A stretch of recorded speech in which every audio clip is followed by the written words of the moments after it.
get the guys. Yeah. Let's get the guys. Need the bots.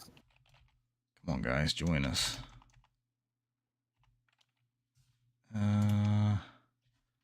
Go. Now recording. Now recording. Yep. There he is. We're both there. Now recording. Now recording. I think that one's like automatically good. Yeah. I haven't needed it, but you know how that goes, right? Better safe than sorry. Mm-hmm. 387. I think we're set. And if all else fails, Pull down the YouTube video. Always got the YouTube video. Yeah, we have redundancy. I don't like doing the YouTube one, but it can be done. I was in meetings all day and did not charge my phone. I cannot believe it made it. Probably because I wasn't using my phone, right? That's kind of how that goes. Yeah. I can't believe my phone made it, but I wasn't using my phone, except for checking things here and there. Not really. I didn't really have a chance to surf or anything. We got 2 question marks. We got an Indie World showcase. What's that? 2 question marks. 2 question marks.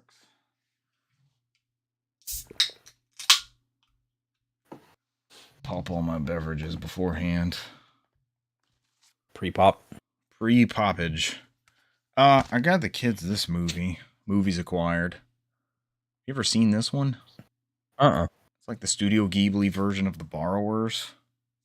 I got this for me and the missus. This is an all-time favorite. Dirty Dancing, Patrick Swayze. I love this movie. I love that soundtrack. These are just too random. Yeah, Chernobyl's our current quest.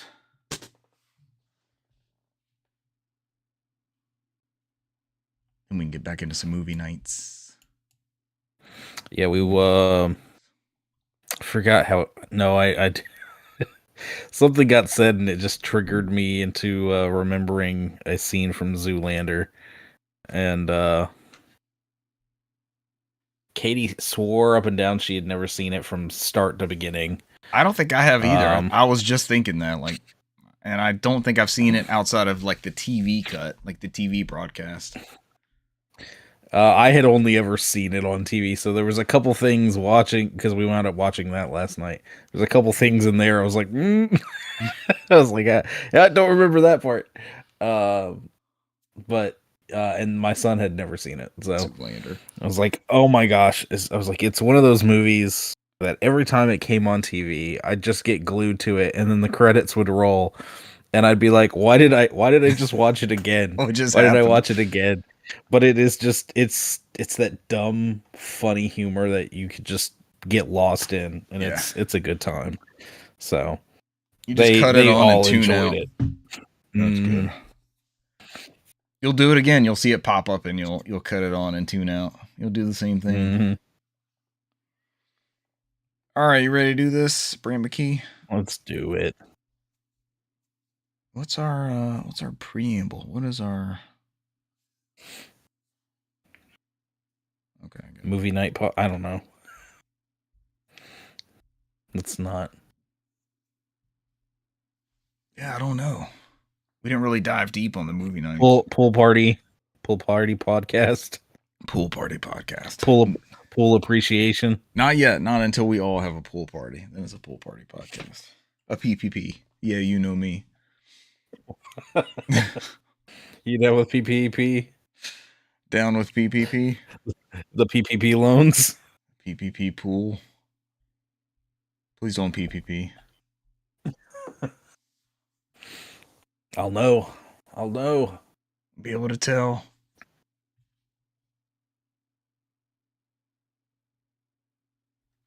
Ladies and gentlemen, welcome to episode 387 of the NOFODcast. We are No Outside Food or Drink, the Southeast premier video game, and we got nothing. We made a lot of jokes, but I don't think anything sits. Nothing really got there, right? We workshopped a lot of stuff. We talked about a lot of nonsense. Movie nights. Let us know in the chat. What's your favorite movie for movie nights? This is the Southeast Premier Movie Night podcast. Welcome to Movie Night. We honestly, between the various content that we watch and consume, I think we could do a supplemental show of sorts about. Oh yeah. Between you guys' anime, I mean, me and my youngest child's anime adventures and series that we're streaming and movies we watch and what format it's on. I think that's somewhat interesting. We are the blockbuster generation too. Yeah. God, there was something physical media stuff. Like it would be interesting. Like I fired up Jurassic Park on Laserdisc. Like not a lot of people are talking about that, I don't think. But no, I don't think anybody. No. Then why would you? There's probably not a dearth of content out there for that. There it is. We're gonna fill that Laserdisc fill the void gap in Laserdisc void in online content. No, that was, I guess, some inside baseball. And Brant, this was a little bit before you came on the show, but no outside food or drink was always meant to encompass anything else we wanted to do, like under that brand umbrella. If we ever, we were always big fans of like Giant Bomb and the Giant Beastcast and Bombcast and Kind of Funny.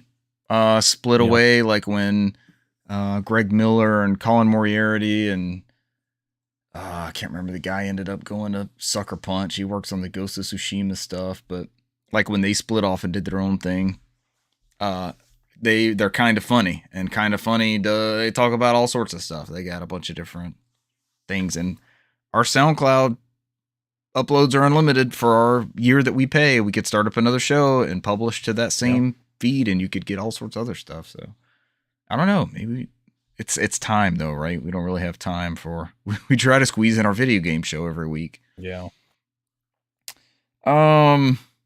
Movie night, Brant, what would be y'all's go-to? What are you queuing up on a movie night? Hey, we want to watch a film.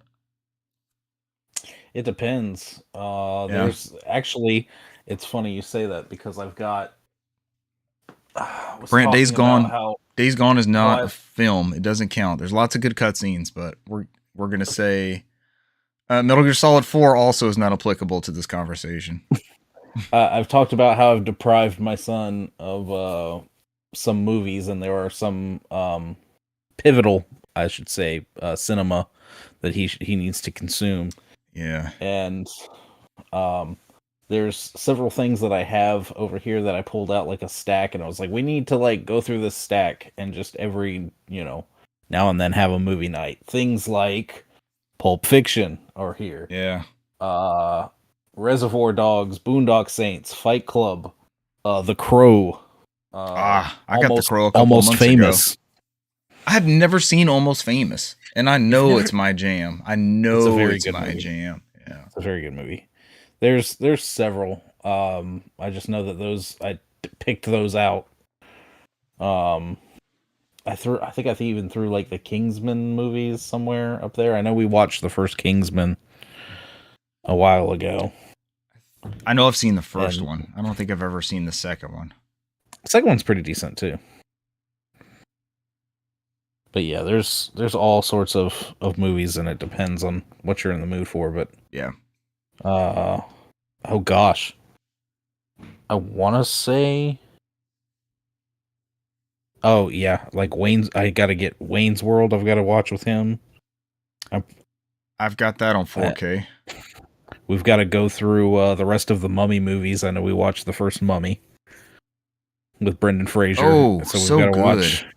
Yeah, we've got to finish the Brendan Fraser Mummy series. And yeah, the second to be doing another one. So yeah, him and Rachel Weisz are both back. That second one is really, really good, but this had always been in my mind, and then I was reading about like some CG, just some weirdness, and that when the Scorpion King at the end of that Mummy 2, it just doesn't hold up all that great. Yeah, I was about to say, back in the day, we were like, oh my gosh, it's so crazy, and then today you watch it, and it's borderline no, not even borderline, it's just goofy. It does not look good. Truffle in the chat says movie night must have is either Hot Fuzz, and my partner said Tangled. Ha ha ha ha. Tangled is. I love me some Tangled now. Tangled's a good film. Go ahead, Brent. I was gonna say, yeah, definitely that whole series, Shaun of the Dead, Hot Fuzz, At World's End. You can't go wrong with those. Simon Pegg, very good little movie. Good ones for movie night.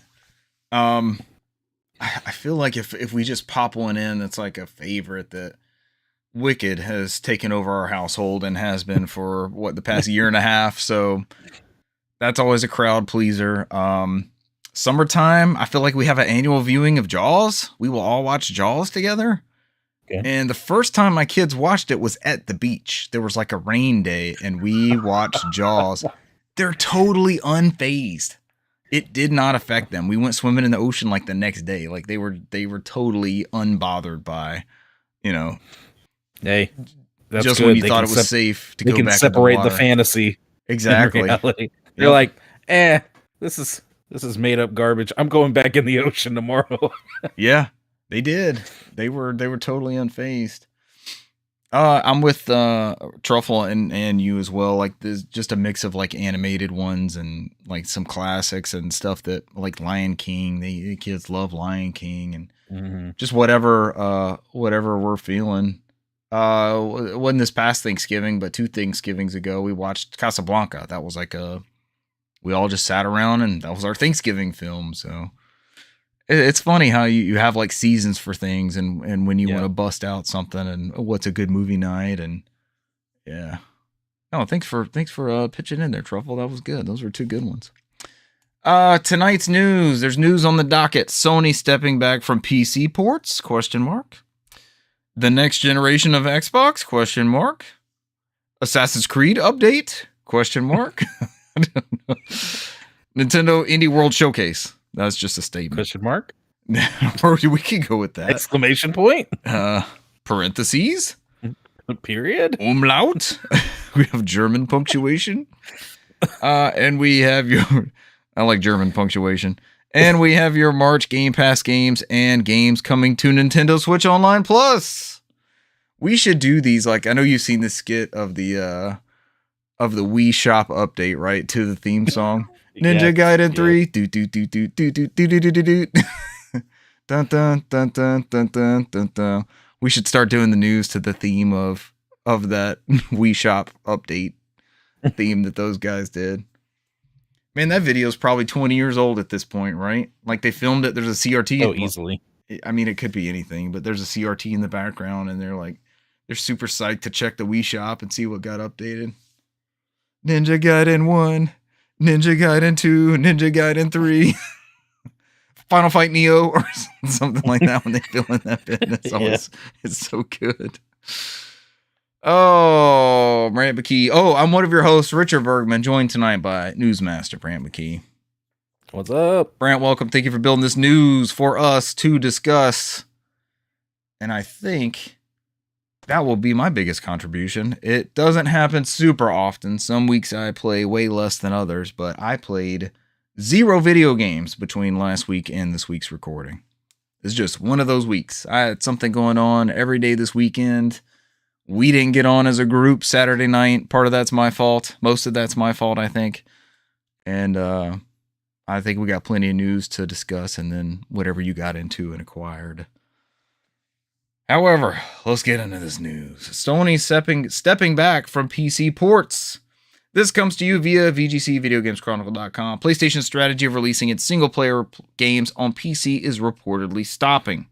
This comes from an article from Bloomberg. The report claims that while Ghost of Tsushima eventually got a PC port a few years after its release on PlayStation consoles, its sequel, Ghost of Yotai, won't be coming to PC after plans for a port were scrapped in recent weeks. Likewise, the upcoming PS5 exclusive Saros, the latest game from Returnal studio Housemarque, is set for release on April 30th, also reportedly won't be getting an eventual PC port. The report claims that multiplayer games such as Marathon and Marvel Tokon will still... Tokon? Is that it? Tokon? Yeah. Tokon? Yeah. Tokon will still remain multi-platform, presumably because such games rely on large online communities to succeed. It also states that Death Stranding 2 and Kena, Scars of Cosmora, 2 games that are published by PlayStation but developed by third-party studios, will still be getting PC releases. I'm going to skip through this article a little bit. They seem like they hit buckled down on PC here in recent years. Quote, in the past, we wanted to popularize consoles, and first-party titles' main purpose was to make the console popular, is what PlayStation chairman Hiroki Totoki said in February 2024. Ending the quote, I personally think there are opportunities out there for improvement of margin, so I would like to go aggressive on improving our margin performance. And this is kind of off the heels of the rumored, well, that's our next story, right? Kind of this blending of Xbox and PC, something they've threatened ever since Xbox on Windows, or what was it, just games for Windows? What was that? Like Halo 2, you could get games for Vista. Yeah. They've always been, and I've seen more evidence kind of surrounding where this was going to go for Xbox, which again is our next story we're going to discuss. But like even around 2016, they were co-developing that Fable game. Fable Legends was supposed to be out for both, and the next Halo they were planning to do that sort of stuff. But what do you think about PlayStation's new strategy of pivoting to a kind of a console first exclusive look? Well, I know right now console exclusives are kind of the hot button talking point, because a lot of people want Xbox to go back to having some more console exclusives, and I guess nothing's off the table until it's officially off the table, right? But I don't know. PlayStation has they've dipped their toe in the past few years with this, and it just hasn't seemed to work out great for them. I mean, they've had some decent ports. They've had some other ports that didn't really perform very well, had to be patched several times. They've had, I think it was Sackboy was one of the biggest they didn't see any kind of returns on that, and a lot of the other games that they put on the system or on to PC just were underperforming whatever their expectations were. I guess they just weren't really blown away by the sales. I mean, stuff like you talked about, third party games that were still published by Sony, but like Helldivers did amazing.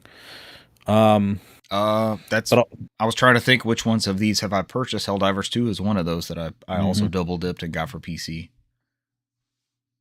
But they've also, made some weird decisions. Like they were gonna force people to have a PlayStation account to play these PC titles, and then they, backtracked on that, and so I think there was a lot of growing pains, and I think they've realized it's not worth the headache. They're looking at the numbers, right? Cost associated with it, yeah. Yeah. The return on investment on putting these on PC just isn't there. But also they would wait. They never did a day and date release. We never had like Spider-Man 2 come out on PS5 and PC at the exact same time, you know. It was always, it came at a much later date. So not allowing you to do like I think that cross, we like to joke about it being transferring, but the play anywhere strategy from Xbox is really, really cool. I could play Oblivion on my ROG Ally and then come down here on the Xbox and play it and just boot up that same save. And it's transferring at its finest. That's what the goal was all those years ago, right? But Sony would rather sell you another piece of hardware. They'd rather sell you a PlayStation Portal to where you can portal in to your PS5 and play those games, or or stream hearing about from with the PS, cloud. Yeah, with the PS6, the possible handheld model. So I don't know. I can't blame them from going back to doing a lot of first party games being exclusive, because that's what a lot of people cried from the rooftops once they started putting games on PC. Yeah. I just thought it was, more games everywhere. Hey, I like this game. Hey, I can play it on my PS5. Oh, I can also play it on my Steam Deck, or, so I never thought it was a bad thing. It seemed pro-consumer, especially with like the 1-year delay. Then you don't have the panties in a wad console warriors talking about exclusives and things like that. It never. Mm-hmm. I don't think it ever devalues your purchase, but those hollering from the playgrounds at like they're 9 would raise the flag for those console exclusive type stuff. I just thought I do wish that this. No, because Helldivers didn't let me transfer my progress over. That was a separate platform. I don't know if they ever. I haven't checked in on Helldivers in a while. I don't know if they ever ended up adding something like a cross progression type thing. Because that's the key, right? That's where you really figure that out. Yeah. Even if you buy, this is, I wouldn't say this is pro-consumer, but if I bought Spider-Man Remastered on PlayStation and then I paid for a separate SKU on Steam, knowing that it was going to be, if those did link. What game was it that you had to have the PlayStation account where that caused such a big stink? I remember talking about it on the show. Was it Helldivers? It was going to be Helldivers too, and then they wound up backtracking. I just looked it up. It says it still does not have any cross progression between PC and PS5. Which is not a massive deal, but if you've unlocked stuff and like the guard dog and just as you progress through that, the game is built on progression and unlocking new stuff to take out different areas. But you can also just throw your hands up and say, hey, I'm going to start over fresh with whatever this build is and play the same type stuff. But when this stage is dominated by like Fortnites and Apex Legends and things like that encompass every platform and track all that stuff across them, then that kind of falls apart. It feels like. Have you double dipped on any of those like PC, PlayStation titles along with PS5? No, I've had my eye on Days Gone. No, I actually did. I do have Days Gone for sure. Yeah, of course you do. Days Gone. It wasn't a trick question. I've got Horizon. I've had my eye on Spider-Man on there because I've heard it actually runs pretty decently. That's when they got to the right point, right? Like they built it up, patched it up to where. I've got the aforementioned Helldivers, and I also picked up God of War many years ago on a sale, and I have no hours in either the PS4 or PC God of War. 2018 is what they call it. Mm-hmm. I don't know if I don't think I have that one, but I even think it's Steam Deck verified. I played it on PS4. Yeah. Interesting strategy. We're going to see how that goes. It seems like the news just kind of got out there and then that was it. It didn't seem like that's been like a lingering, ongoing discussion regarding that stuff. Also, I guess you could argue when you're getting one major first-party release per year from Sony these days, 1 or 2, right? Yeah. Then it's might as well keep them on the console. Yeah, and the big miss on that is Ghost of Yote, right? The other one was Death Stranding 2, which is coming to PC, so that's third-party-ish, and you're going to get those. And you've also had like MLB The Show was a staple on PlayStation, and that's you could play. I don't know if it's on PC. I know it's on Xbox and Switch now. Switch, yeah. Mm-hmm. Which that may be part of MLB. Yes. Just, Yep. Being like, hey, we want this everywhere. We like the work you do, but we want it on more platforms. So yep. Nobody's doing a baseball game. We need you guys. You guys are the premier baseball game. Put this thing everywhere. Brant, tell me about this new Xbox, and maybe I don't need a Steam machine, except I'm trying to get away from Windows for my gaming. Is that what they're doing here? I was going to say, that is the biggest thing, isn't it? So one of the worst kept secrets about the next Xbox, which we've now learned is called codename Project Helix, was kind of talked about by the new CEO Asha Sharma in a meeting with developers. She kind of discussed the new console ahead of GDC, and basically talked about their commitment to return to Xbox with Project Helix, and gave us the reassurement, I guess, as it's kind of already been leaked out there that the Xbox and this Xbox will play regular Xbox games as well as PC games. Mm-hmm. So what that looks like, I mean, not 100%, but opposite of the PlayStation approach we just discussed. Completely opposite of the PlayStation approach. Yep. There's not much in this article else about it, but we're assuming, because what all has gotten said is that it will run some kind of form of condensed version or cut down version of Windows. Right. It will be some kind of mismatch thing of like Xbox and Windows custom software. Yeah. But it might also enable you to download other PC storefronts like Epic, like Steam. So that would be wicked. Akin to like a ROG Ally sort of thing, but with a Windows angle on it, a Windows wrapper. Or I always think of like I think they call it HTC Sense, the HTC wrapper of Android that they had on some of those early Android phones. That wasn't, well, there wasn't a true Google phone at that point yet, was there? So kind of everybody had their own spin. Samsung had one, and then you started having like the Pixel devices and just pure Android on those things. Google One, that seems to jump out as a device, but it's been many moons since the smartphone evolution and revolution. Everything's kind of iterative now, right? There's not really major differences in either. Yeah. I don't know. Yeah, so I mean, do you think Steam is kind of sweating it with the Steam machine? I mean, they still plan.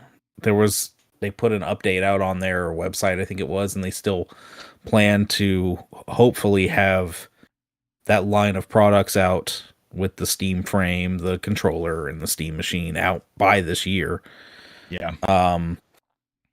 But, you know, a lot of people are looking of, well, if Microsoft makes this thing, it might be a little bit more powerful, a little bit more capable than what we're seeing with the specs with the Steam Deck. Plus, if the rumors are true and you can play all these Steam games and everything on here, plus Xbox games, plus all these other... yeah. Why not just wait till this next Xbox comes out and really see what this thing has to offer? It gives me reason to pause, only because I've got a decent amount of Xbox digital licenses. Mm-hmm. We've all talked on the show about wishing they would dip back more into the back catalog or backwards compatibility, or, you know, but if they somehow manage to blend, I don't know how these storefronts and that sort of thing works. Like, I have Splinter Cell on Steam and I have Splinter Cell on the original Xbox, which is a version of the original Xbox version. Do I all of a sudden have a choice between the two builds of that game? I mean, that's great if so. Tell me that's not a great prospect.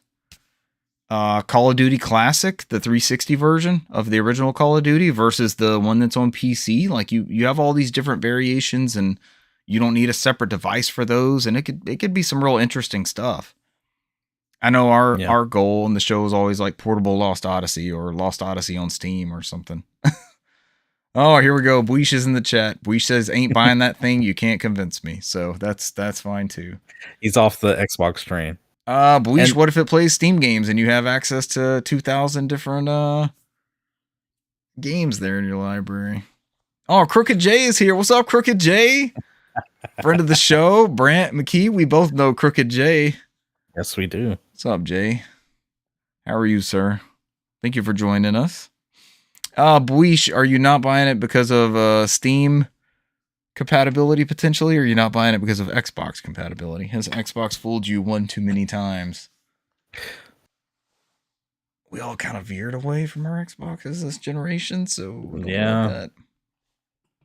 Brant, what do you think of the name Helix? Like, I see the I see the double helix DNA type structure Yeah. of 2, and that part speaks to me. I'm like, oh, that sounds pretty cool. I mean, it's just a code name. It's going to change. I'm more interested to see exactly what they're planning with this UI. Is it going to be one UI, or are they? Is there going to be something where, kind of like the Steam Deck, where you can boot into a desktop mode, and you could, there's like an Xbox side and a PC side to this, Unless Cesar grabbed one, and I don't think he has. Like, none of us jumped on the ROG Ally, the Xbox version, right? Mm-hmm. And it seemed like reviews and impressions and stuff after the fact was that Windows or the Xbox piece, like the integration of that, wasn't quite ready for big time on one of those devices. Mm-hmm. It wasn't there. But the pieces are in place for that sort of thing. Like Steam had their big picture mode before they had the Steam, that Steam OS that we all use on our Steam Decks and know and love, and is like a console-like experience. And Xbox rolled out that it's like a verified program with them, right? Like you can even. I was looking for Splinter Cell. This is gonna happen, Brant. We're gonna bring back Splinter Cell. You know how we mention stuff and it happens? Yep. It's already in production, so allegedly. Just hopefully Ubisoft doesn't cancel it. Yeah. I was looking for Splinter Cell, and you can go in the store and you can change these different designations you want to look for, like DLC included or ESRB rating. You could pick mature and all sort of stuff. And then they have like the handheld compatibility, and it'll say, I can't remember their tiers. We've talked about it on the show, but it's almost like a verified, playable, and unknown, like, and then unknown, like unsupported. Yeah. Okay, Crooked J, I have a ROG Ally X, and it's just turned into my machine that I sail the high seas onto to hook up to my TV. Okay, yes, we expected this. Crooked J, well done. This is what you do with these types of devices. Yes, this is the way. Sail away, come sail away, come sail away.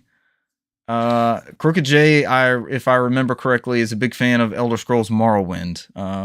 Might have put many hours into Morrowind back in the day. So I would like to see him playing some sort of Morrowind mod. Maybe that Morrowind, what did they call it? What was the one crossing over with like that sounds bad. But horrible. But I also didn't want to say like Skywind or anything, but there was like a hybrid. There was a hybrid build of Morrowind ported to Skyrim engine, and that was going to be kind of a modders remaster, I guess you could call it. Yep, Crooked J says, yeah, once upon a time.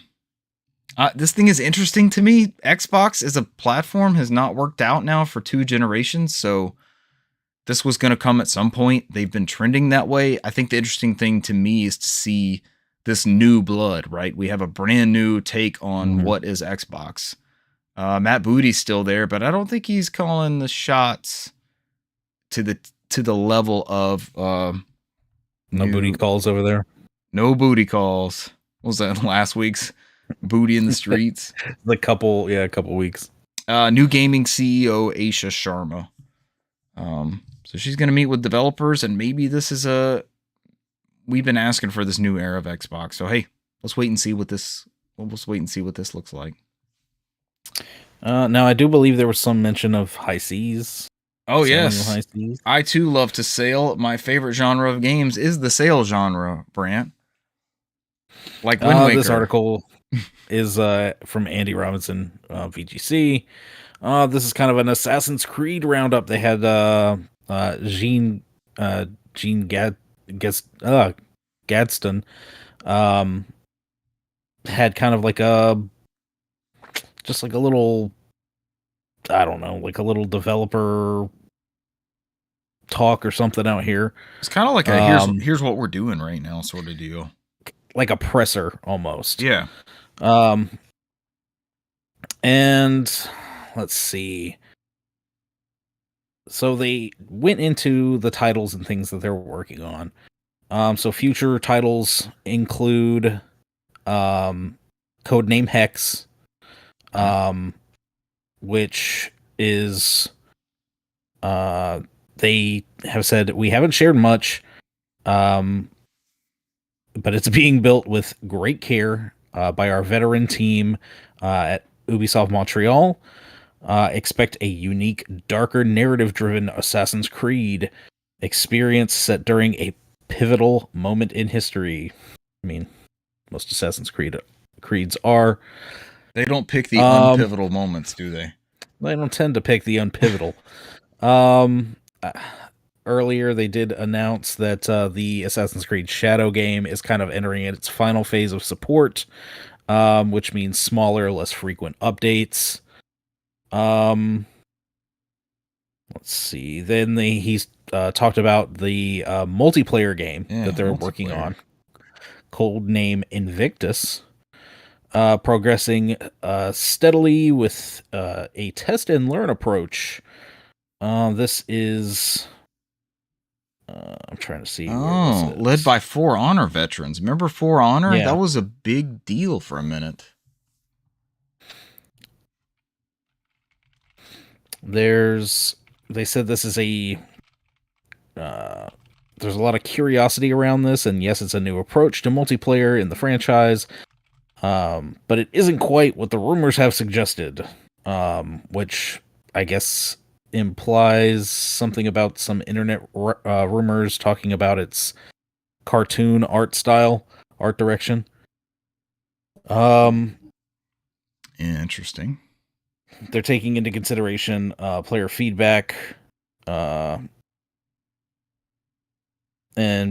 bringing in the community a lot earlier. The team is incredibly passionate about what they're doing, what they're building, and I was trying to see. Oh, it's specifically an Assassin's Creed multiplayer game. Yes, I want to. It's an Assassin's Creed. It's within the Assassin's Creed universe, so I mean, I'm assuming it's going to somewhat evolve assassinations. Right. I remember when they did what was that? Either Brotherhood or Assassin's Creed 2 or Brotherhood or what's the other one? What's the last one in that series? I know they were all in that Ezio collection. But they actually had multiplayer back on those. And you would like have one foe out there and you'd have to like hunt each other down or hide from each other. It was interesting. It was one of those things where it was a pretty neat concept, but there wasn't enough substance to keep you coming back. Yeah. Really. Then they went into the mobile game that they've got going called codename Jade, which apparently will have co-op gameplay. This it's in early development still. I'm trying to see. Codename Jade Raymond. Who was Jade Raymond? I don't see who's working on that one. Crooked J notes in the chat, much like Blizzard, the people that made those aren't there any longer. Because I mentioned like for the most part, Splinter Cell or Ghost Recon. Crooked J says they've been playing WoW for 19 years. The corporate culture can't carry it. Yeah. And I noted that Halo's kind of in the same boat, and only Nintendo has kept that consistency for 40 years. You know, you have the same people on the Mario team since Super Mario Brothers. Oh, he's the lead director on Link to the Past. Okay. Still there. 35 years ago for that one. I'm about to say, yeah, Nintendo retains their people. Right. Most everybody else moves them around, or they leave, or get fired, or get in Activision's case, get consolidated to Call of Duty support. Oh God. What would that be for Nintendo? Like a Splatoon support studio?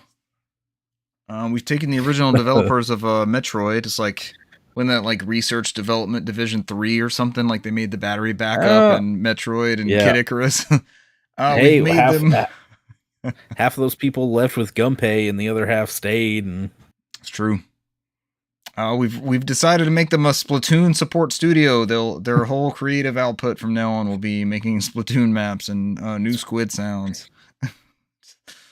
It sounds absurd, but that's what Activision's been doing for 10 or 15 years at this point. New squid skins. Squid skins. That's episode title. If you don't have anything else in there, Squid Skins is not bad. Squid skins. How much would you pay for new squid skins? Oh, new season. Brant, let's get on it. New season just dropped of squid skins. Squid skins. Sinful squid skins.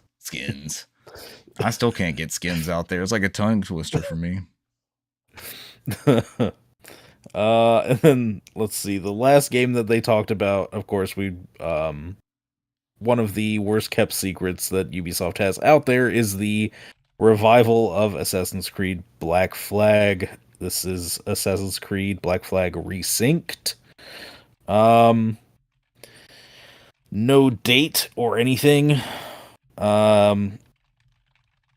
They just kind of was tongue-in-cheek about it. Speculations around Assassin's Creed. It's not new, but it's worth repeating. Nothing is true. Everything is permitted. Well, expect in this case some whispers have a little bit more wind in their sails. Keep your spyglass on the horizon. Which I replayed Black Flag last year. It's still up there to be top as one of my favorites. I know that one's high on your list. I don't know if it needs a remaster, but heck yeah, why not? I mean, some of those end up being like, just make this available on the new thing and give it some sort of frame rate update. It doesn't get rid of the Ubisoft Connect stuff. Yeah. Cut out whatever garbage DRM or online platform you were trying to peddle at the time so we can get around this thing. Cesar had warned me before I didn't have internet access for a couple days. Like, go ahead and fire up Rayman, that collection that came out. Let that thing go through its nonsense and connect, and then you're good. So stay on there for a little bit, and then, because if I had tried it, if I had just downloaded it and launched it, I would have been hosed because it never would have hit that Ubisoft Connect. But that's part of the always online nature that we traded all these conveniences before. Crooked J was discussing Pokemon, kind of its recent, on the piggyback of the Nintendo consistency. Pokemon has been fumbled for 20 years. I said fumbled all the way to the bank. We can't confuse what we want versus what sells to the masses, because Pokemon has never been more popular, I would argue. Crooked J says, difference between targeting children with mediocre product and the rest of us, maybe it's a Game Freak problem. Which is also interesting, because they have that like 3D action adventure, that full-blown title coming out, right? So like another Game Freak thing. And Crooked J, Pokemon is not, it ain't Game Freak churning out titles like we used to know. It's everywhere. And all these, we talked about the Pokemon Presents on last week's episode, and that's just me being out of the mix of Pokemon stuff, but there's so many mobile titles and other like downloadable things that you can get. That shit is everywhere. And not in the way we're used to consuming that, but it does numbers for them, and it's a big deal. Pokemon Go is still fired on all cylinders. Right. Niantic makes plenty of money from that. Compare the recent game's graphical performance to other games. You're not wrong, but every time one comes out, Switch hardware as well too. Yeah, but that's why I think they're targeting just specific Switch 2 next time. And Jay, it looks better. Hopefully it performs better. Who knows? Jay, you're one of us. I don't want to say we're elitist of any kind, but it's going to sound elitist. We pay attention to news. We pay attention to things that are going on in the industry. We pay attention to trends. We look at that sort of stuff. We look at performance. We look at frame rates. We're a slim majority of game buyers and players that notice that stuff, You've been playing games your whole life. You grew up doing that and going through and seeing all these generations. And you saw the jump from the pea green one to Game Boy Color, and then to Game Boy Advance, and then having a wireless link cable, and like you saw this whole evolution, and those jumps just they don't exist anymore. So it ends up being that I think it's a continuation of the blue ocean strategy. It's kind of like who can play what wherever you have a thing. And it was smart to put that on a platform that everybody has. People have smart. I'm looking at I got 2 iPads and a phone all within arm's reach of me right now, right? That's more capable Pokemon playing machines than my Switch 2, which is not even down here. But I do have a OLED Switch over there. So, if you can bring Pokemon to those other things and spread out that brand and have other methods of income, maybe it ends up funding these other things. And we could get into a whole graphics on Pokemon and then being behind. Remember that Switch hardware in 2017 was already like 5 years out of date. It's an Android system on a chip from the Nvidia Shield. It was already old at that time. So yeah, that's what you're dealing with there. Nintendo hasn't tried to chase those trends since the Wii. The Wii is when they gave up on that stuff and they sold a shit ton of Wiis. They had no issue with that. And the DS, look at a DS next to a PSP.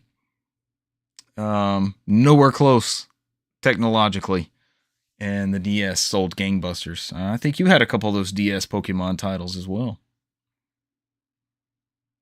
Crooked J again, do you think we will ever be rid of the re-release culture? Our fresh idea is really too risky. Pokemon Red Classic, it's not far off, I'm sure. They re-released Leaf Green and Fire Red to Nintendo Switch and Switch 2. Those were not in that online service. They're $20 SKUs. So I think Brant was playing some of that last week. Yeah. The thing is, Jay, is I look at my collection over here next to me for PS5, and the majority of what I see is mostly re-releases and remasters. I mean, I've got a few different things over here that, are like PlayStation exclusives and everything, but you've got like the Silent Hill 2 remake, you've got Grandia, you've got Suikoden, you've the Tomb Raiders remasters. Yeah.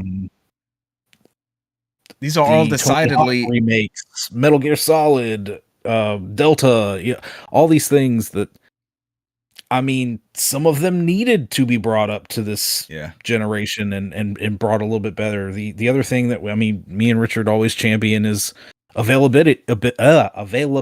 Make these old games available on new hardware, and then you won't have this horrible fight against piracy and emulators and all this stuff, is because most people just, hey, make it available, then I'll buy it. They'll buy the thing. They'll see it on the home screen of the store. Yeah. Brant, all those titles you mentioned I associate with PlayStation. Those are like PlayStation games. But that's for me, you, and Jay, and Cesar. Like, we associate those things. Newer generations don't. They'll buy Metal Gear wherever, and they'll get Pokemon on the phone. Jay, you know where to go get those games, right? You're not encumbered by being stuck to a platform in a store. You know how to go get that stuff, but not a lot of people do. So if they make it commercially available, but we don't argue against your method as well. If they don't make it commercially available, go get that thing. Yeah. Go play Shadow of the Colossus on PS2 as it was originally intended. 5 years from now, they re-release it again with improved features. Well, I mean, the thing is like, if they actually bring everything up, if it has backwards compatibility. But now unfortunately, we're just in this era where, for whatever reason, game prices have ballooned outrageously, and these companies are less and less inclined to take risks. So pumping out a few of their classic titles for guaranteed sales, if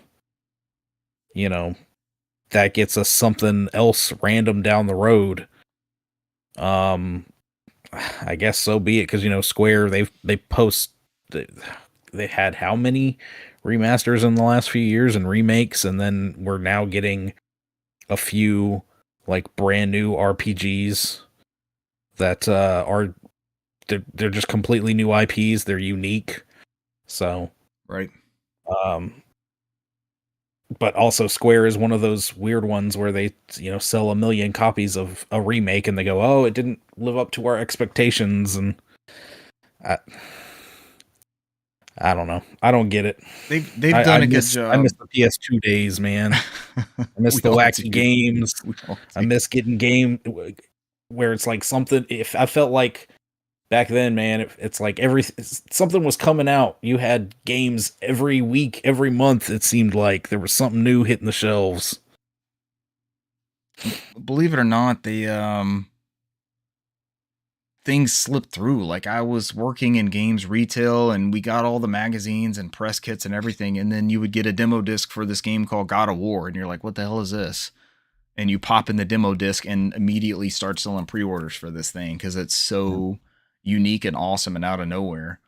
Or Japan Studios' new game, which that's a niche, right? And you'd played Eco before, and they have a new game coming out and it's only $40. And you do the same thing in your store. You pop that demo disc in, and people are like, what is this? How is this on the PlayStation 2? Crooked J notes they missed out on the Wii U and Switch generations, lost passion for single-player games. Jay wants to win over someone. That also is phases that we kind of go in and out of, too, I feel like. Yep. There's times where we as a podcast can't get away from, like, Halo or Call of Duty or Battlefield, and it eats us alive. I kind of feel like we play single player games just when we're not all together playing something, because I know if I'm playing multiplayer, I'm playing with you guys. Let's continue on. Brant, if you'll start us off with this Nintendo Indie World Showcase, I will be back super, super fast if you want to kick it off for us. Gladly. So last week there was kind of a impromptu Indie World Showcase for Nintendo. Going from the top here, this article is from Game Informer, and they started off the show with Densha Attack. We got a release date for launching on Switch 2 June 17th with a demo available the day of the show, along with a in-game train skin exclusive to Switch 2. This is the like super hyper stylized, kind of very much in that vein of like Jet Set Radio or Jet Grind Radio. Really does kind of look like a Dreamcast game. Very colorful. Looks awesome. I actually haven't gotten a chance to download this demo. It's one of the ones I want to, and I'm sure Richard wants to download this demo as well and give it a whirl. I'm always down for a demo. It's and I'll probably end up purchasing the full game. It's just, oh yeah, will I play as much of the full game as I did the demo when it became a must-have game or not? But that is Densha Attack. Next we love me a good Densha genre game. Densha next they showed My Little Puppy. Try not to tear up on this one. It's launching on Switch May 26th digitally, with a physical release coming later in June.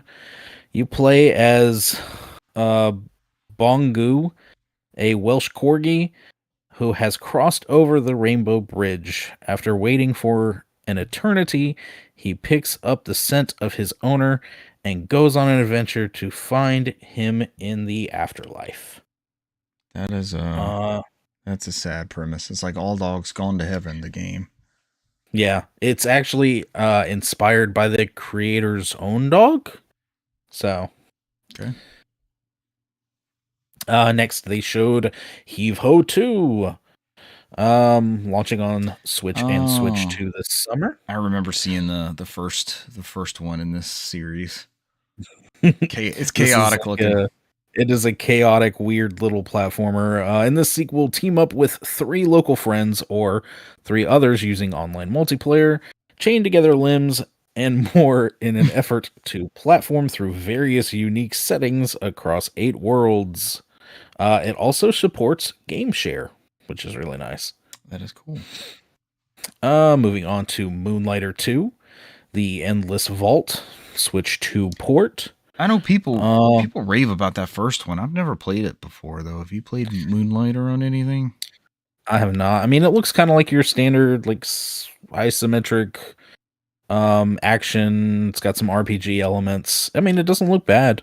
Yeah. And this is releasing to Switch 2 this summer. Game is currently available in early access on PC, so maybe that might be worth looking into, depending on if it's Steam Deck verified. Probably. I think the first one is a big Steam Deck game. I feel like I always see that on the list, like top played.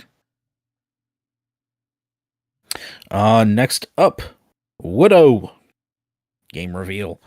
Coming to Switch and Switch 2 this summer. Assemble wooden scenes piece by piece, like a coloring book, and watch them come to life with color and animations as you place them. Supports mouse control on Switch 2. I have still yet to play anything with mouse controls. I know Cesar talked about it. I can't remember if you messed around with anything. He says that they're decent. Yeah. I know he sent us those little plastic peripherals that your Joy-Con can set down to that actually gives it a more ergonomic mouse-like grip. Yeah. Which I thought, if I'm going to ever try this would be the must. I need to get those myself. Still haven't even messed with them. So. Oh, you ordered them. You got them in. Yeah, I've got them. I've got them. They're back here.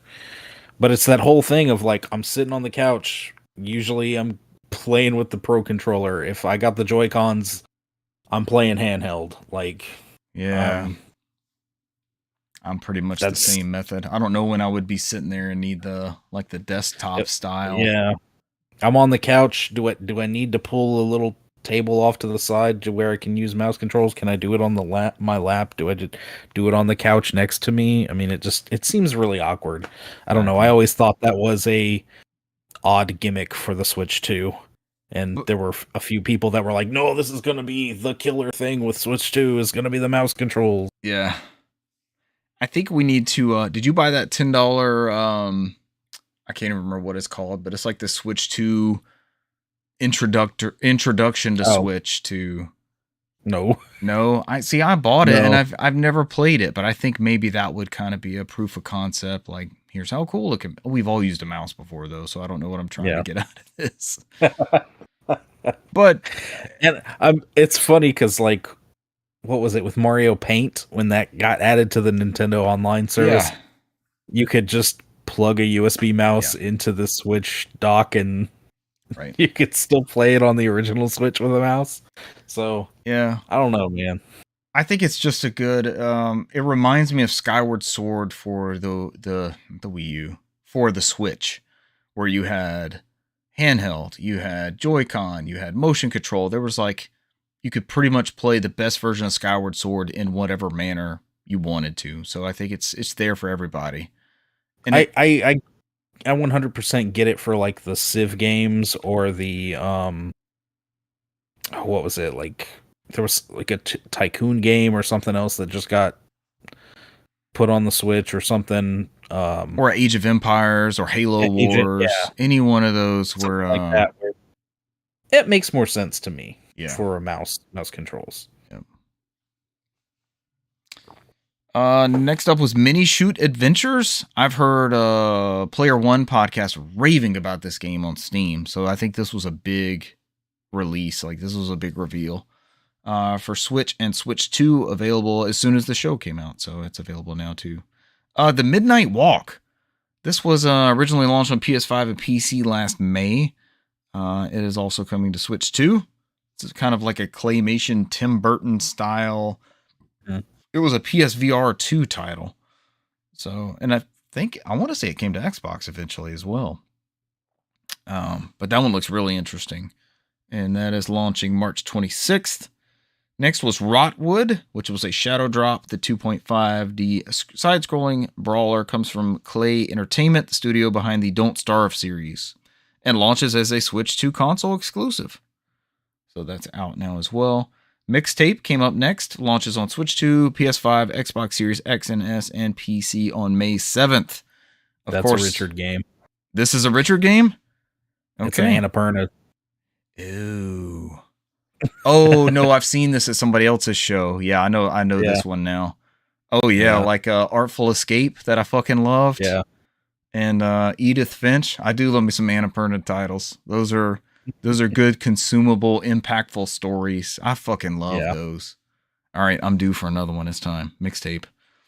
Of course, that it launches on Switch 2. Those other ones were included by Game Informer for the purposes of the article, but Nintendo, of course, is highlighting the Switch 2 release of this game, not PS5, Xbox Series consoles, and PC. Are you sure? I feel like they would. They've said those in Nintendo's personal shows. Yeah, coming world premiere. Next up was an isometric action game from the developers of Guacamelee, Drinkbox Studios. That comes out Switch 2 this fall. I'm sure that's also coming to everything else. Did you love Guacamelee? That seems like a Brant game. I've actually never played it. I mean, I've heard really about it. Yeah. Okay. That's in the backlog. This was either like a PS3 or Vita must-play game that I spent a lot of time with because the Beyond, the IGN PlayStation podcast, the aforementioned Greg Miller, Colin Moriarty.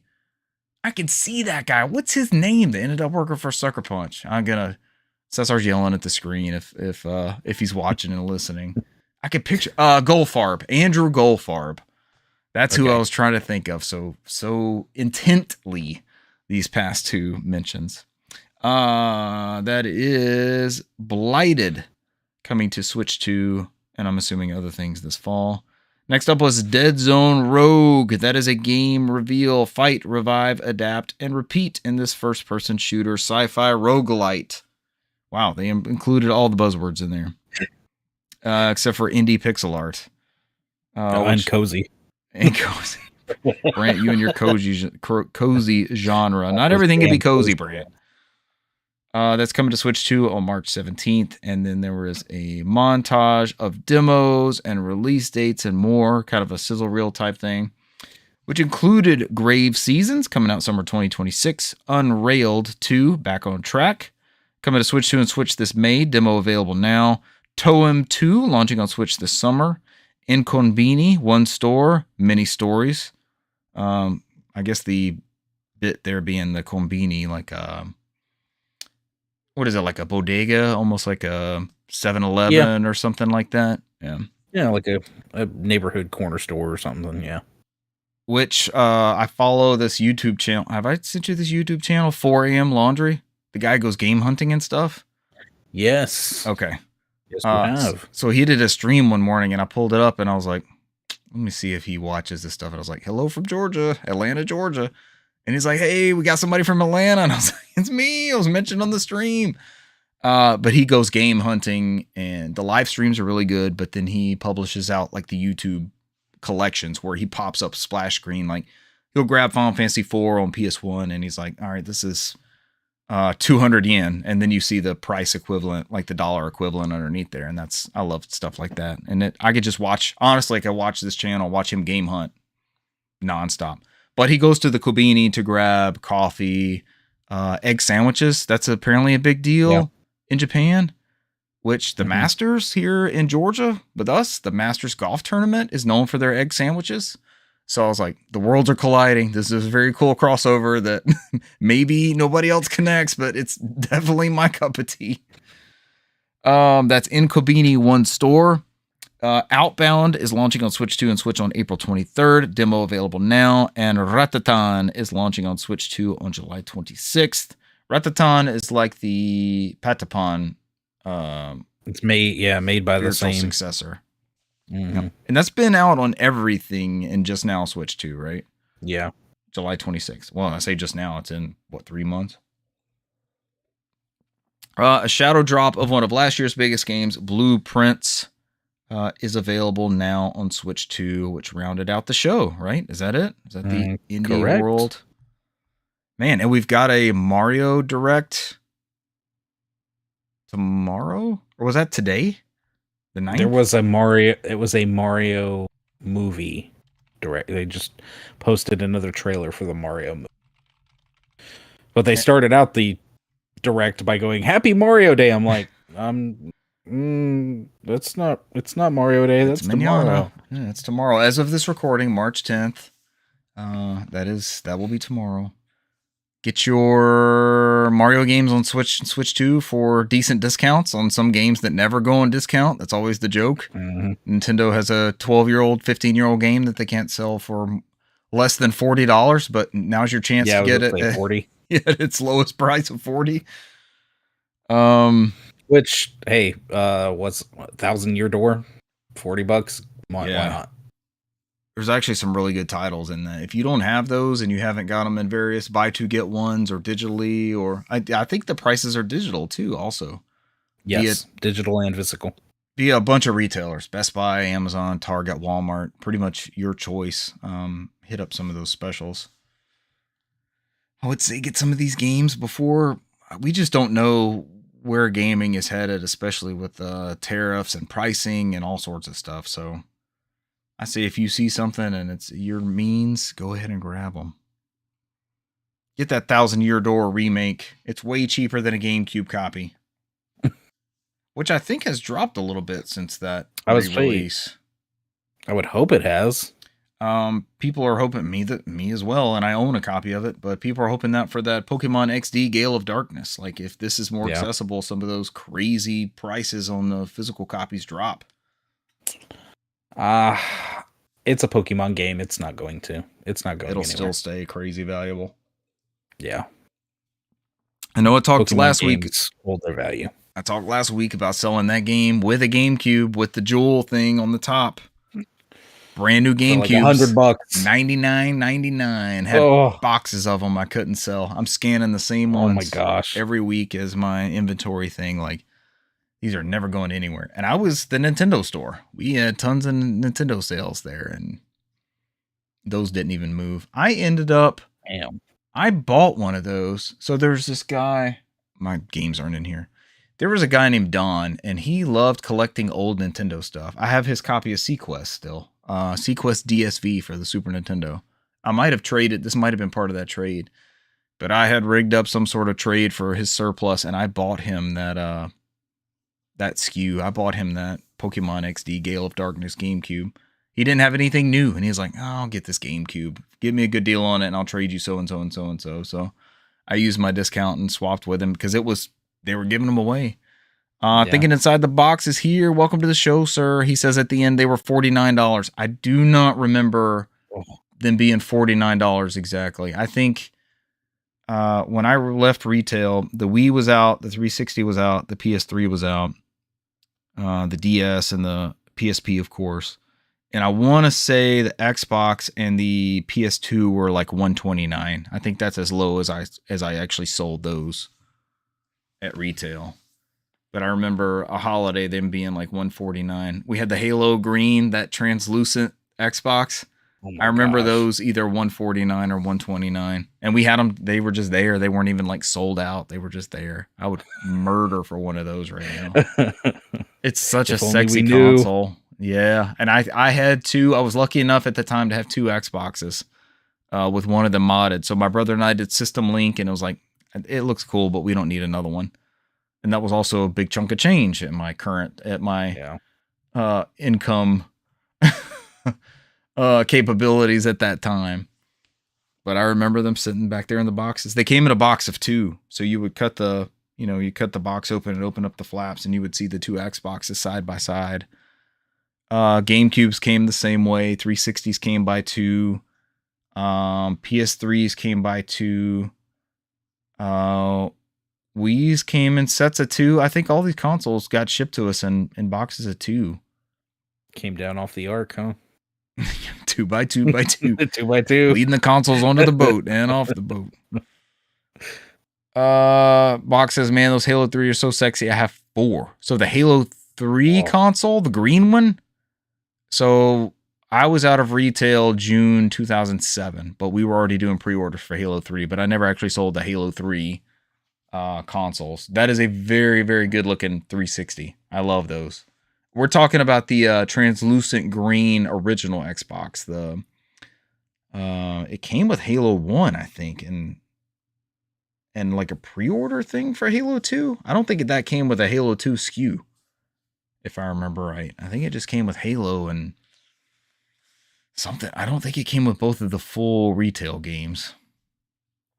Correct us in the chat box if you remember differently. Brant, what are we going to get on Xbox Game Pass in March? Those of us that may or may not have Game Pass running out in March, I think I'm one of those individuals. Oh, yeah, I need to either decrease or unsubscribe from the Game Pass. So we don't get games with gold anymore, right? So we're just paying for online and Game Pass. They've marked that line in the sand essentially, right? It's Game Pass Core, so it's like you get a more limited amount of titles. Yeah. Okay, Box says Halo Combat Evolved only. Other regions got both games in their own bundles. Yep, I thought so. I thought it was just Halo 1. So let's see. What are we getting? We're getting their trend of classic Final Fantasies. So this month we have Final Fantasy 3 Cloud Series and PC. Yeah.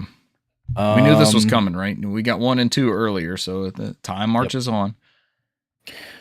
Kingdom Come Deliverance 2, Cloud Series and PC. Let's see. To a T. This is the game that Cesar told us about from the creator of Katamari. So this is coming. It's already out as of March 4th. Mm-hmm. To your cloud series systems and PC. Esports. EA Sports F1 25. Cloud series and PC. Do we have to have played the previous F1 1 through 24 titles to understand the story behind this one? It may help. I don't know if it's 100% integral. I feel like these have their own roster updates.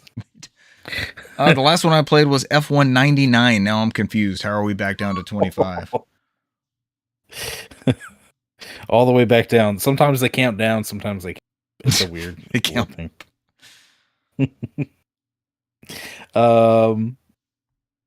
Let's see. Planet of Lana 2. Children of the Leaf.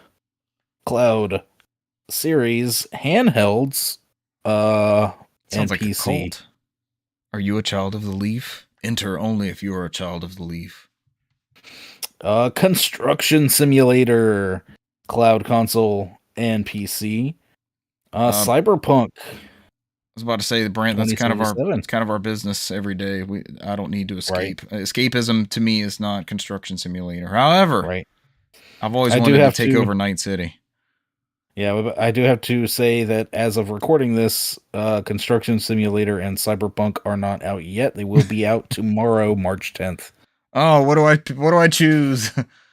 My time. How do I spend it till March 10th? It won't be playing Mario games. It'll either be digging stuff up or raiding Night City as a samurai. Let's see, March 12th, Hollow Knight Silk Song. And I think that is just the fact that it comes to the other tiers. Because I know it was already... It was like day 1 Game Pass. Day 1 on Ultimate and PC Game Pass. So this is Game Pass Premium. Which is usually everybody's top tier.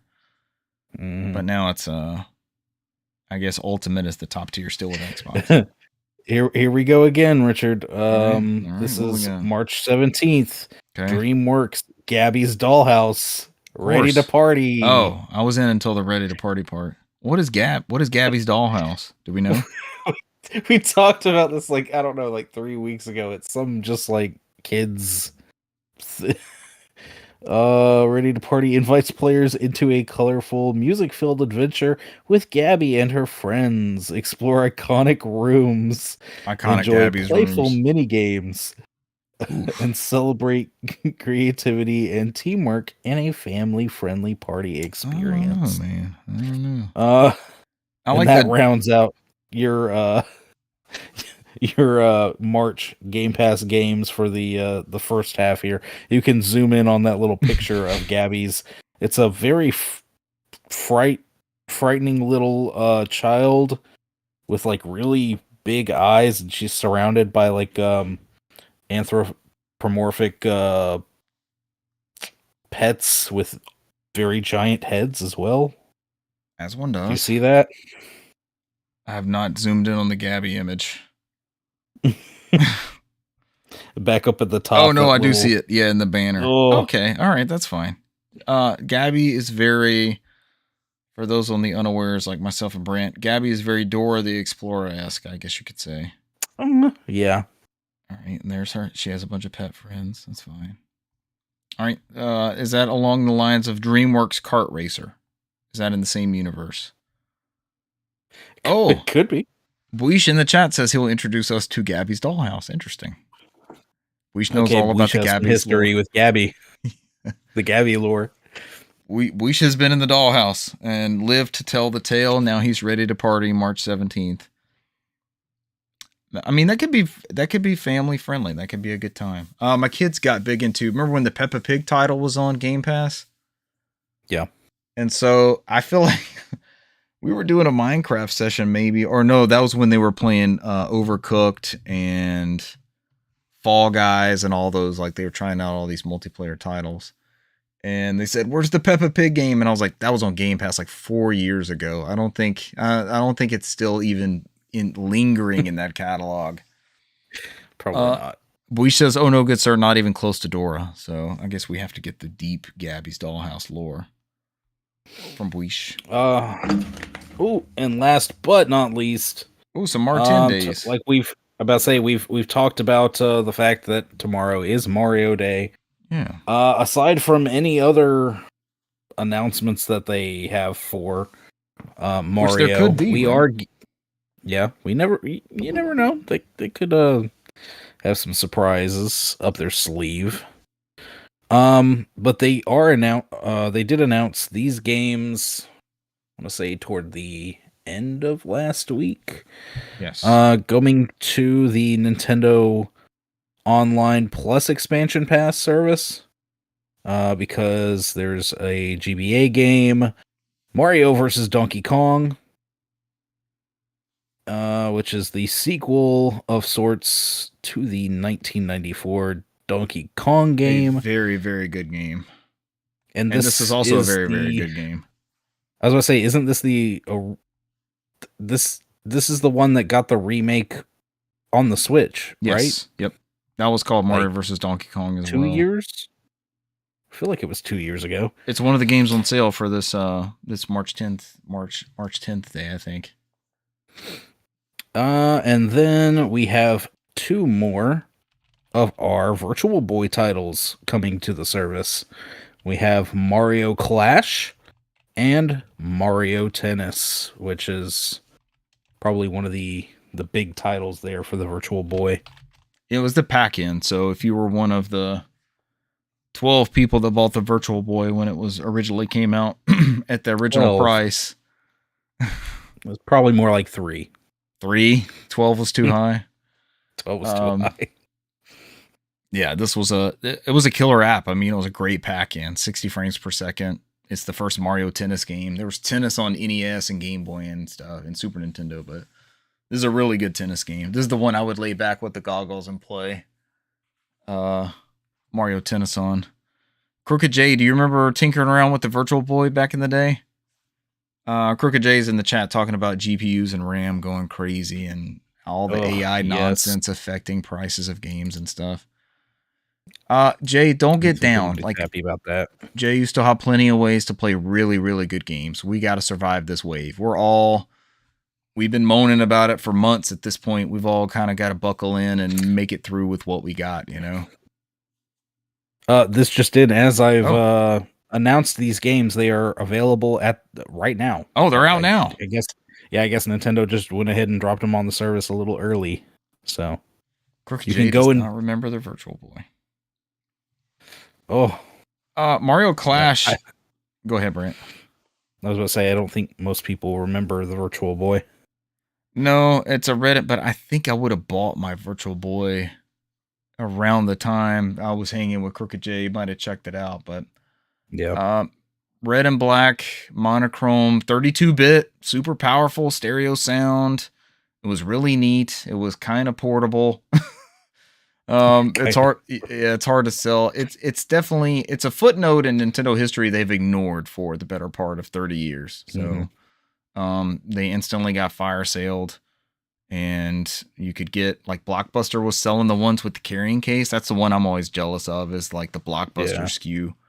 But Mario Tennis was a pack-in. And Mario Clash is very similar to not Super Mario Brothers, like jumping on Goombas and getting power-up mushrooms, but more like the original Mario Brothers, where you were kicking Koopa shells and trying to clear like sections of the pipe and stuff.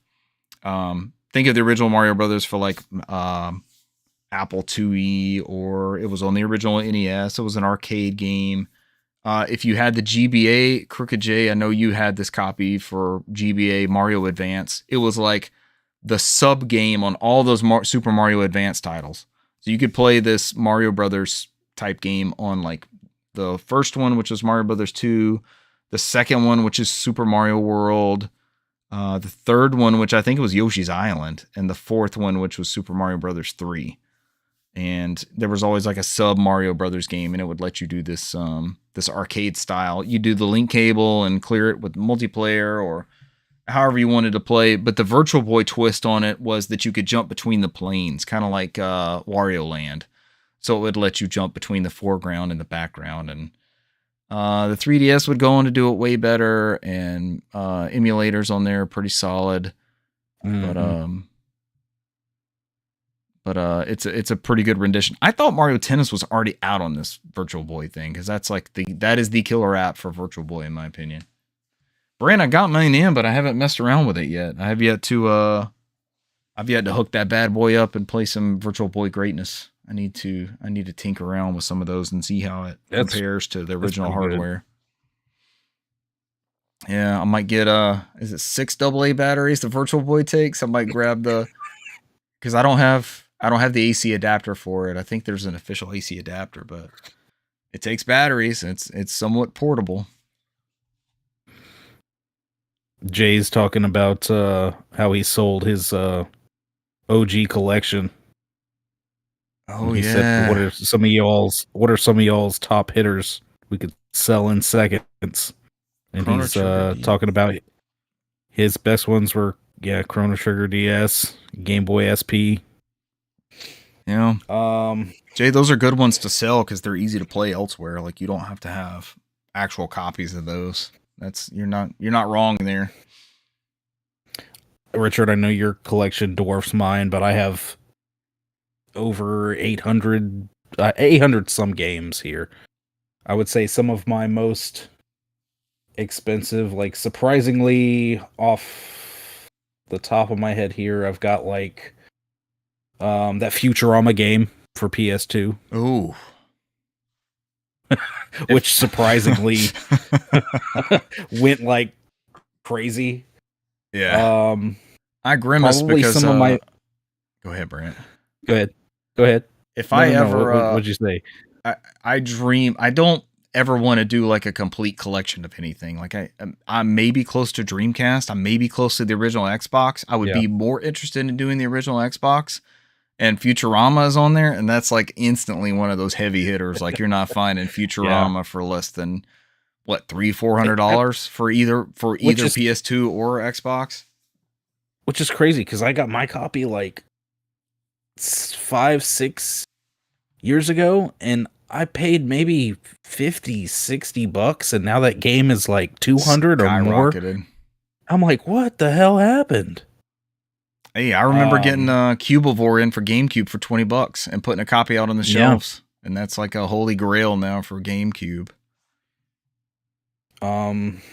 Shoot. Other than that, I mean, probably maybe some of my Vita titles, and then anything else big hitters is going to be anything that's got Pokemon. Like I've got all the original Pokemon games, red and blue. I've got the original boxes for. I've got like a special edition Japanese Pokemon Center Game Boy that was like specifically for Generation 2, which would go for a good bit. But I don't know. Other than that, because like those Pokemon games sell for ridiculously large amounts. And for something that you can easily, as Jay got rid of Chrono Trigger and a Game Boy Advance SP, like there's ways to play that pretty easily. Just like most of these, to be honest.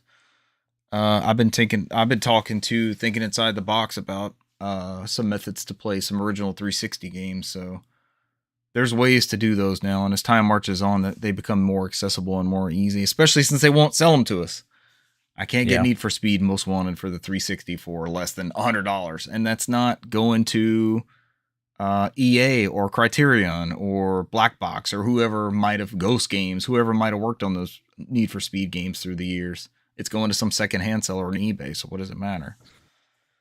I enjoy, I guess, Jay, some of my things are like random, I don't know, heavy hitters, but I like knowing that I have stuff that I could back up in case there's no copies anywhere. Like I have a copy of Twilight Princess that's a not for resale Wii demo. And I don't know, I guess I got it from the store, but I looked for it on eBay the other day and I didn't see one. So I don't know that I would sell that.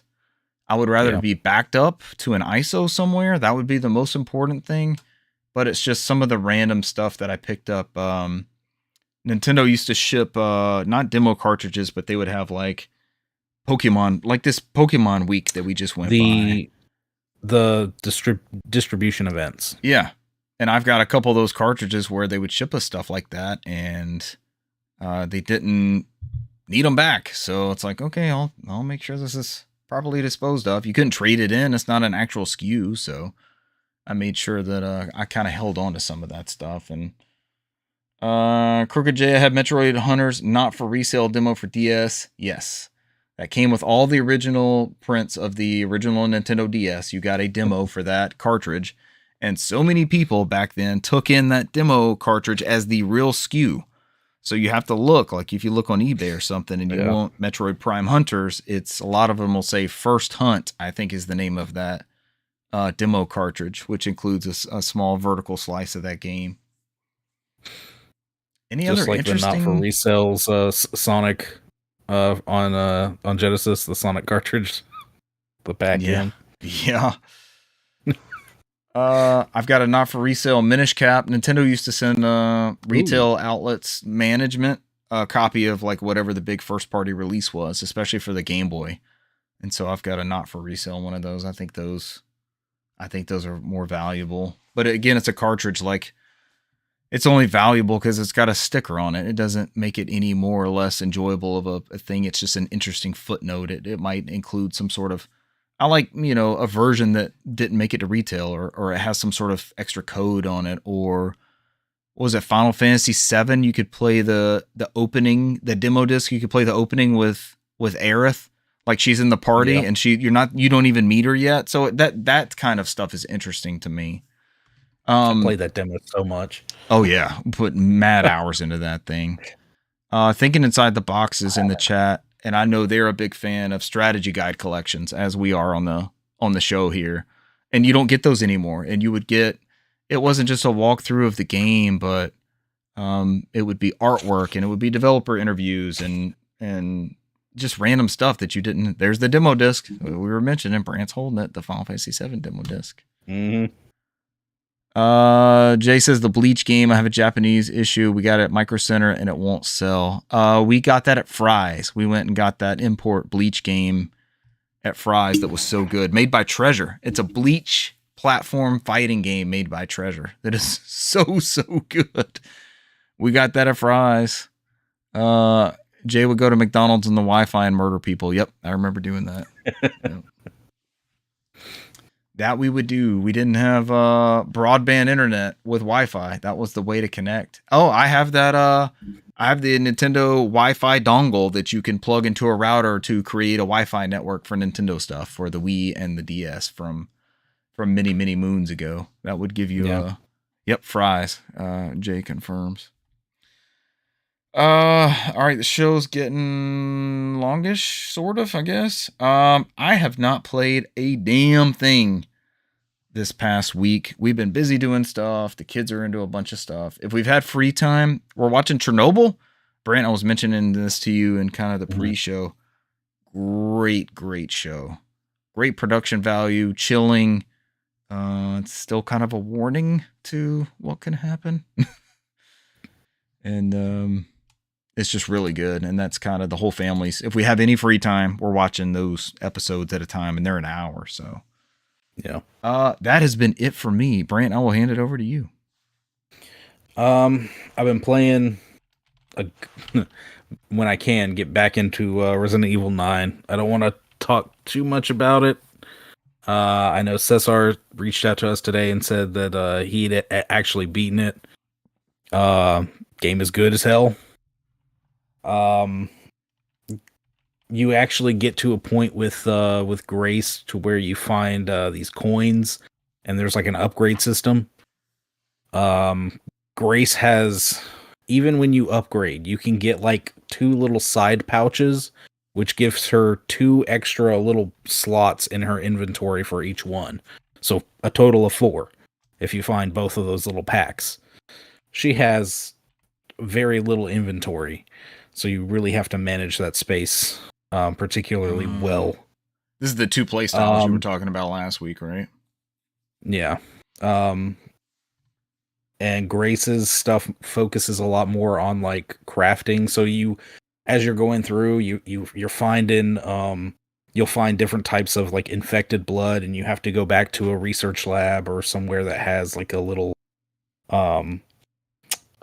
this piece of equipment that lets you analyze the blood, and from there it lets you like learn more crafting things. So I think I've unlocked most of the stuff, and you can craft, more ammo or more med injectors.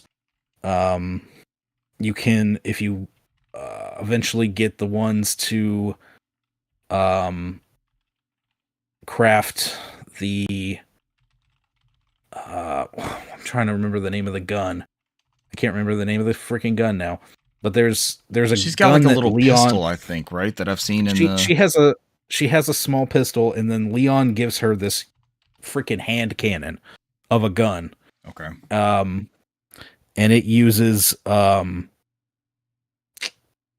special ammo, and it does a lot of damage. So it's very good for taking down some of the big special infected, because as you're walking around as Grace in certain areas, there's a lot of the regular infected that you'll find, but then there's very like special zombies. There's like a singing zombie.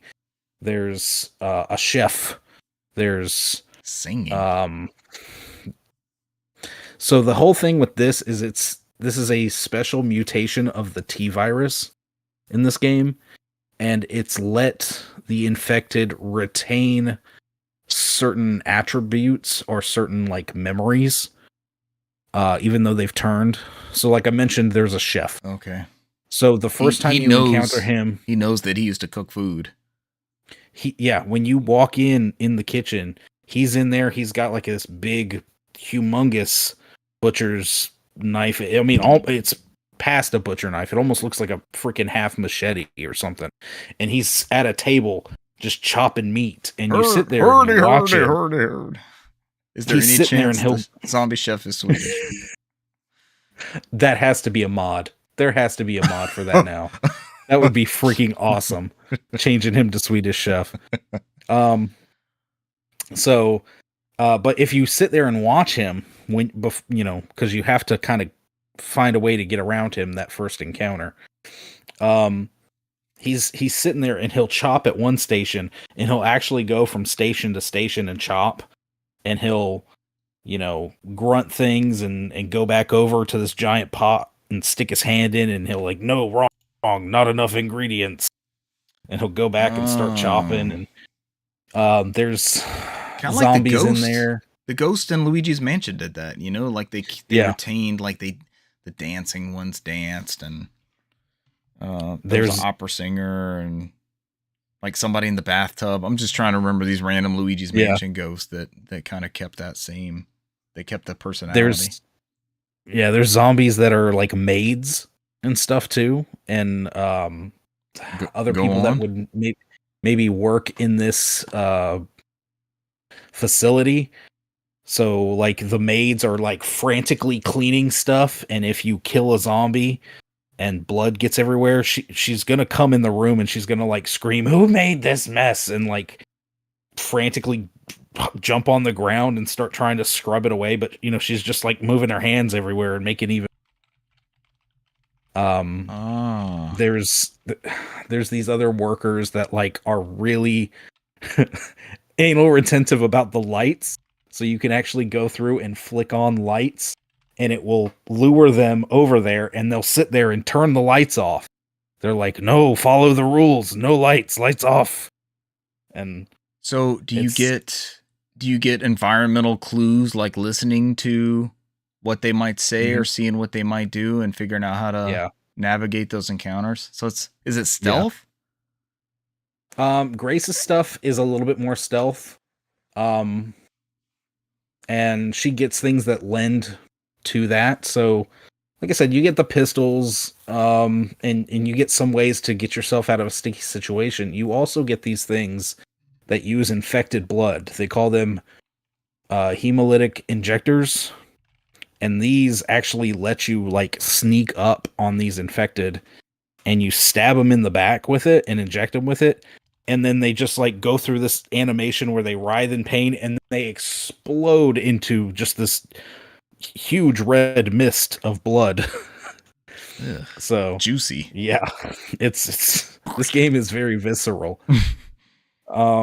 Is it along the same tones as like 7 and 8, like this newest trilogy? Because I remember the kitchen demo of 7, like in PSVR. It was so gross. It doesn't even get that gross out. It doesn't get that gross out. Gore. It was just like the rotten food and the dripping water and just like. So no, it doesn't get that gross. It's just bloody. It's very gory. I don't know. I like it so much because there is that classic survival horror with Grace, because you're having to conserve your ammo, or, you know, decide, am I going to use these resources to craft this ammo, or, oh, I really should. Because eventually, the other upgrades, like you get to this room and it's like a tiny, like a mini casino. And you used those coins I was talking about earlier to like unlock these cases in order to get certain, it introduces you to these upgrades.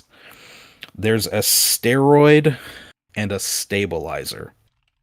The stabilizer increases Grace's damage and also reduces her shake.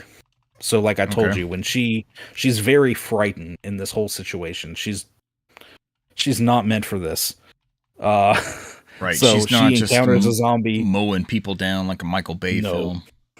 You can see her hands shaking as she's holding the gun. So the stabilizer kind of helps combat that, where the steroid actually increases your health. When you use them, the upgrades are permanent. There's like a little thing at the bottom when you pull up your health and everything, and you can see how many you've used and how many slots you have that can actually fill up those upgrades. And you get to a point where you can craft those as well. So that's another thing. It's like, oh, do I go for more health, or, you know, go for more damage and more stability?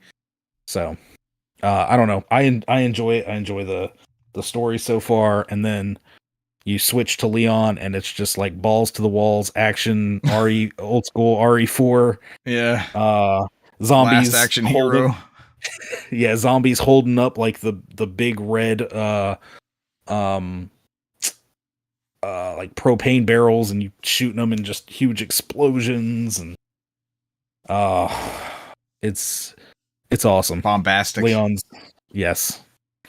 So I'm the thing is, like, the missus cannot necessarily, she doesn't want to play these games, but she loves to sit and watch me play these games. She likes the story, she likes what's going on, she enjoys watching what's happening. But like, I think I put her one time in the VR stuff, and she was just like, nope. I put her in the chair demo for the chair for Resident Evil 7, and she was like, nope. The chair demo is one of the nastiest things I've ever like been a part of. But I also tried the beginning of that Resident Evil 7 on PSVR 1, and that was the sickest VR has ever made me feel. Oh, and it's just it's so gross. You can never get away from that. It nails everything it's going for. And it is so atmospheric, and it's honestly, it's stifling, especially in VR. Is this one getting a VR mode? I know 8 did as well. I don't know, because Grace is, I think that it said that you can actually make them both third person. So it's not currently available, but it's something they could work. It could be something they could be working on within, a year or so. They could be like, look, VR mode coming. Yeah. So. Or with the gold edition, like gold edition now, including yeah. So I've seen, that would be my guess. There's like a, what do they call it? Resident Evil Generations pack. There's a Switch 2 pack where you get 7, 8, and 9 for like $80 or $90. I'm like, that's a pretty good deal. They're game key cards, but I'm thinking, they're all key cards, but I'm thinking this is not a bad deal to play these games, right? Yeah, not a bad deal, man. I think you'd enjoy them. I know you have your problems with 7, but 7's it's actually a pretty good story. I just got to start. I know you guys have. We're talking about playing the first one as a family, so it's just something I want to go through. I know it's not necessary for the lore, but I want to do it just to go through them that way and see the progression of the series. Hey, and they're supposed to be doing a remake of 1, so the first one, and Code Veronica, so you'll have good ways to play all of them, really. I'm sure 0 will be in that same mix, right? It's that same style of, and why shouldn't they? Capcom's been doing a great job of bringing that stuff forward. It seems like we get a new one and then we get a remake, right? Isn't that their cadence just about? Yeah. Which I know a lot of people gave the Wii versions crap, except for RE4, but like the Umbrella Chronicles and all that came out. I'm like, they were actually half decent on rail shooters. Yeah. And I mean, it covers the story of, 0 and 1. But I enjoyed them for what they were back in the day. Is this like Cesar and I beating Sonic the Hedgehog via Sonic Drift on the Game Gear? Same equivalent of, look, we finished the story, we played the exact same levels and map names, and it was just via a kart racer on the Game Gear instead of Sega Genesis. What else, Brant? The missus texted me. I didn't even see it until now. But the big gun that I was trying to remember is the Requiem.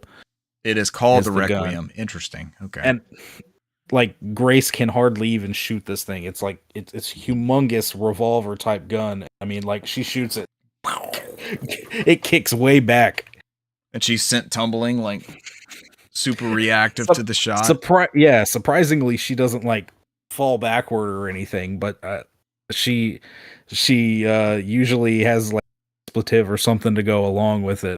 Like she shoots, she's like, Jesus. It's the noisy cricket of the Resident Evil universe. Pretty much. And most people, like the scene where Leon gives it to you, he's like, here, take this to help defend yourself. And then like the next scene that you have it has one shot in it, and you're like, thanks, Leon. But other than Resident Evil, I've been still playing Leaf Green, going through Leaf Green. Just like last week, I got to Vermilion, which is the third gym leader. I had to go through the boat, the SSN, to find the captain, who's gives you the HM for cut, so you can cut those trees. That's right. I was like, why did you? I was trying to remember, like, why do you go through the ship and do all that stuff? But it's to get one of those moves. Mm-hmm. So I learned that, beat the gym leader, and then you have to go through the rock tunnel to get to the next part, which is like the pitch black tunnel that you have to use that obligatory flash move for that does nothing else. And I am a never flash Pokemon person. I've never taught it to a Pokemon. I refuse. What does that move do again? It's that always has that one dark cave that you can't see in, and all it does is illuminate the cave. Okay. So you're wasting a KM, wasting a move slot or whatever they call them on that one instance. Can you give it to something shitty like a Rat-a-tat-tat and let that thing flash through okay. Yeah, I mean technically you could, but then you're carrying around a Pokemon that possibly doesn't have anything other useful moves. Yeah. So I usually just look up a map and go through it. And that spits you out at Lavender Town, which has like all the ghost Pokemon. Yeah, creepy. Yeah, the tower with the that's a tower, but it's a cemetery. So, that music is so disturbing. But of course, you go in there and it's like, oh, you can't see these ghosts. And by talking to people around, they're like, oh, well, the Sylph scope could see through these ghost disguise, and so now you have to trek to go and find it, which leads you to Celadon City, which is a fairly large city, and that's where the gym leader Erica is. She's the grass type. I went ahead and beat her, but if you notice walking around town, there's a bunch of Team Rocket people here, so you've actually got to track them down to get that Sylph scope. So I've got to go through and do their first little Team Rocket hideout thing. Time to catch up with them. Weisha's just a bit ahead of Brant, assuming Richard is about the same spot. Yes, of course. Of not starting it. I'm getting ready to purchase the title. That's where everybody's at, is what I hear. You have put in your card information. Maybe. I'm getting ready to do that. I assume it saves, right? Don't you just run your PlayStation, your Nintendo account, make a purchase and run it? I gotta charge I haven't fired up the Switch 2 in a hot minute, so it's a whole reboot on that thing. It's good though. You're still enjoying it. Have you traded with anybody in person? Have you done any of the? No, I haven't. I haven't traded, which at least right now I've got one Pokemon. I've got the Kadabra that I'd like to try and trade to somebody. That way it can evolve. At least. Abracadabra. It can't evolve until you trade it. Is that one of the ones that does that? Okay. Yeah, there's several in Gen 1, and then of course there's when you get the national dex that has the Gen 2 Pokemon, there's several Pokemon that evolve by trading, and then there's certain ones that like evolve by trading, and they have to be holding like a certain item. So, but interesting. But yeah, that's it for me. They did that funky stuff like that, like holding an item. Even back then, they did that. Okay. Well, that's when they started it as Gen 2, because that's what were those Pokemon like? The evolution of Onyx and Scyther needed a special thing called Metal Coat, and that changed them into the metal version Steelix and Scizor. Okay, I was out by then. I did not play those. That's cool though, how they changed it up with that. That generation's Mega Evolutions, I assume. That same type. He laughs at Mega Evolutions. Mega Evolutions.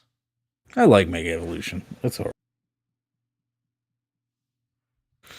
But yes, that is it for me. I don't even have any wired as of late. That's the way it goes sometimes. All right. Is that it for us this week, Brant McKee? I think that's it, sir. Ladies and gentlemen, thank you for joining us this week, and we will catch you next week. Bye. See you.